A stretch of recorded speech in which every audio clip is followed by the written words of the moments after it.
ബഹുമാന്യനായ അബ്ദുറഹ്മാൻ സലഫി പങ്കെടുത്തു.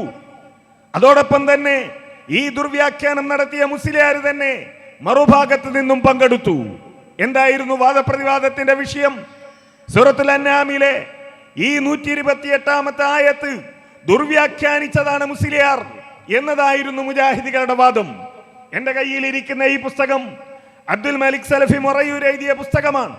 സംവാദങ്ങളിലൂടെ എന്നാണ് ഈ പുസ്തകത്തിന്റെ പേര്. ഈ പുസ്തകത്തിൽ പറയുന്നത് 3 സംവാദങ്ങളെ കുറിച്ചാണ്. കോഴിച്ചന സംവാദം, പത്തപ്പിരിയൻ സംവാദം, നന്ദി സംവാദം. ഈ 3 സംവാദങ്ങളെ കുറിച്ചാണ് ഇതിൽ പറയുന്നത്. നോക്കൂ നിങ്ങൾ, ഈ പുസ്തകത്തിന്റെ 31ാമത്തെ പേജിൽ പറയുന്നു, ഫൈസൽ മൗലവി തന്റെ വാദം സ്ഥാപിക്കാൻ സംവാദത്തിൽ ഖുർത്തുബിയുടെ തഫ്സീറാണ് വായിച്ചത്. എന്താ പറഞ്ഞത്? ഫൈസൽ മൗലവി തന്റെ വാദം സ്ഥാപിക്കാൻ സംവാദത്തിൽ ഖുർത്തുബിയുടെ തഫ്സീറാണ് വായിച്ചത്. എന്താ ഫൈസൽ മൗലവിയുടെ വാദം? 30ാമത്തെ പേജിന്റെ മുകൾ ഭാഗത്ത് തന്നെ ആ വാദം കാണാം.